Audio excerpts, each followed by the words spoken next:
Photosynthesis includes photosystems.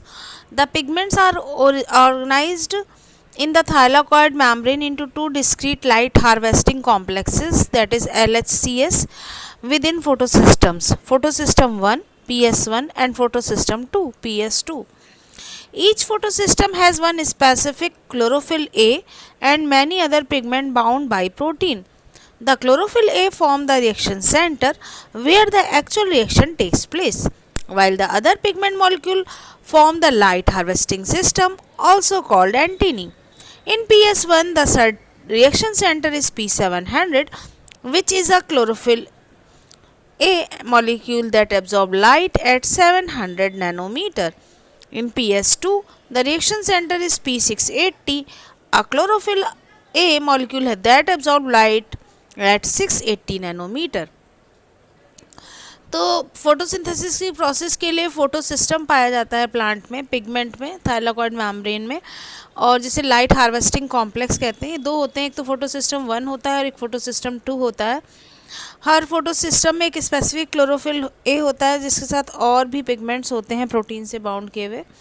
Chlorophyll A reaction centre की तरह काम करता है जहाँ पर एक्चुअल में रिएक्शन होती है.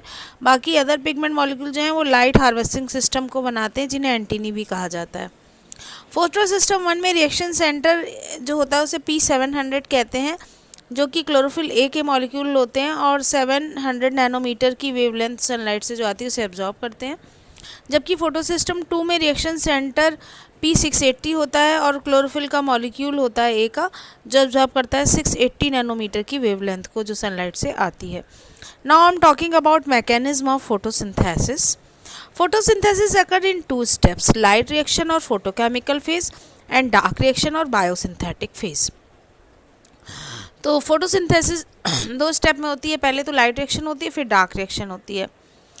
फोटोकेमिकल फेज, जिसको हम लाइट रिएक्शन कहते हैं, directly depends on light. The pigment absorb the light energy and convert it into adenosine triphosphate. Electron transport, that is ATP synthesis, and photolysis are the 2 major events in light reaction. During this phase, water is split up, that is photolysis, and oxygen is liberated. ATP and NADPH formed in this phase are used up during the biosynthetic phase. Biosynthetic phase does not directly depend on light but depend on the products of light reaction, that is ATP and NADPH. Carbon dioxide is reduced to carbohydrate. तो photochemical phase directly depend करती है light के ऊपर, और pigment जो है absorb होते हैं लाइट एनर्जी के और उनको एटीपी में कन्वर्ट किया जाता है. इलेक्ट्रॉन ट्रांसपोर्ट, जिसे एटीपी सिंथेसिस भी कहते हैं, और फोटोलिसिस, ये 2 मेजर इवेंट होते हैं लाइट रिएक्शन में. इस फेज़ में पानी टूट जाता है जिसे फोटोलाइसिस कहते हैं और ऑक्सीजन गैस रिलीज़ होती है. एटीपी और एनएडीपी जो इस फेज़ में बनते हैं वो बायोसिंथेटिक फेज़ में यूज़ अप हो जाते हैं. बायोसिंथेटिक फेज़ जो है वो डायरेक्टली डिपेंड नहीं करती है लाइट पे, लेकिन डिपेंड करती है लाइट के प्रोडक्ट्स पे, मतलब एटीपी पे और एनएडीपीएच पे. कार्बन डाइऑक्साइड जो है वो कार्बोहाइड्रेट में रिड्यूस हो जाती है. Now I am talking about photolysis of water. It is the process in which water is split up into proton, electron and oxygen. Reaction is 2H2O gives 4H plus O2 plus 4 electron minus.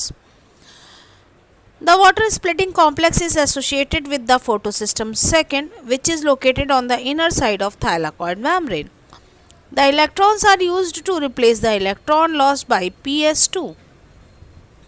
The oxygen is liberated into the atmosphere while the proton accumulate in the lumen of thylakoid.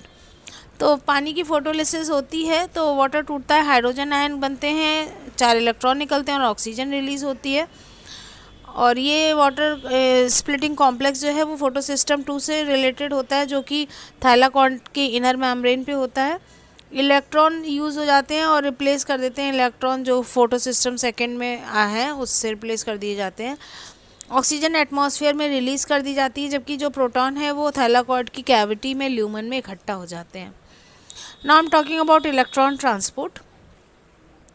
This whole scheme of electron transport starting from PS2 uphill to primary electron acceptor, downhill to cytochrome complex and PS1 excitation of PS1, transfer of electrons uphill to another acceptor and finally downhill to NADP plus is called Z scheme because of the characteristic shape Z formed when all the carriers are placed in sequence according to their redox potential value. तो जो पूरी scheme है electron transport starting होता है वो PS2 से होता है अपहिल ये प्राइमरी इलेक्ट्रॉन एक्सेप्टर में, जबकि डाउन हिल में साइटोक्रोम कॉम्प्लेक्स से जुड़ा होता है। और PS1 में एक्साइटेशन होता है तो ट्रांसफ़र ऑफ इलेक्ट्रॉन अपहिल होता है और दूसरा एक्सेप्टर ले लेता है, फाइनली डाउन हिल में NADP प्लस लेता है। इसको Z स्कीम कहते हैं क्योंकि इसकी शेप Z में आती है। Now I'm talking about photophosphorylation. It occurs in two ways, non-cyclic and cyclic photophosphorylation. Non-cyclic photophosphorylation, when both photosystem 2 and 1 work in a series as Z scheme, it is called non-cyclic photophosphorylation. Both ATP and NADPH are formed during this electron flow. Since the electron lost from PS2 do not return to PS2 but are replaced by those from water, the process is called non-cyclic. तो photophosphorylation दो तरह का होता है, एक तो non cyclic होता है, एक साइक्लिक होता है। नॉन साइक्लिक फोटोफॉस्फोरेशन क्या होता है, जब दोनों फोटो सिस्टम 1 और सेकेंड और फर्स्ट एक साथ सीरीज़ में काम करते हैं जिससे जेड स्कीम में होता है, तो इसको नॉन साइक्लिक कहते हैं फोटोफॉस्फोराइलेशन, क्योंकि ATP और NADP जो बनते हैं इसमें इलेक्ट्रॉन फ्लो होता है। क्योंकि इलेक्ट्रॉन जो लॉस होते हैं फोटो सिस्टम 2 से वो वापस नहीं होते फोटो सिस्टम 2 में, लेकिन इनको रिप्लेस कर दिया जाता है पानी से, इसीलिए ये नॉन साइक्लिक है, लौट के नहीं आता। Now I am talking about cyclic photophosphorylation. When only photosystem 1 is functional, the electron are circulated within PS1 and phosphorylation occurs within the cyclic flow. This happens in the stroma lamellae, which lacks PS2 and NADP reductase enzyme.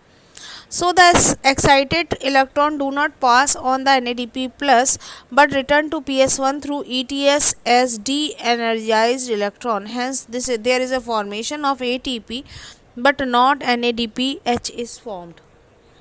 Cyclic phosphorylation alone occurs when light of wavelength higher than 680 nanometer is available. तो cyclic phosphorylation केवल इसमें PS1 functional होता है, electron circulate होते हैं PS1 में, और phosphorylation cyclic flow में होता है।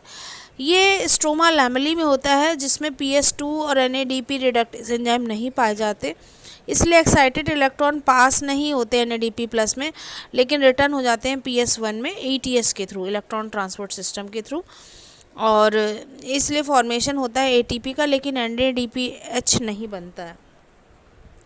साइक्लिक फॉस्फोराइलेशन अकेला ही होता है जब लाइट जो है उसकी वेवलेंथ 680 नैनोमीटर से ज़्यादा अवेलेबल होती है। तो इस तरीके से फोटोफॉस्फोराइलेशन कंप्लीट होता है। और नॉन साइक्लिक और साइक्लिक में यही फ़र्क है कि नॉन साइक्लिक में वापस नहीं लौटते हैं इलेक्ट्रॉन, इसलिए वो नॉन साइक्लिक है, जबकि साइक्लिक में वापस पहुंच जाते हैं इलेक्ट्रॉन, वापस पहुंच जाते हैं, इसीलिए उसे साइक्लिक फॉस्फोराइलेशन कहते हैं। और साइक्लिक फॉस्फोराइलेशन 680 नैनोमीटर वेवलेंथ में होता है।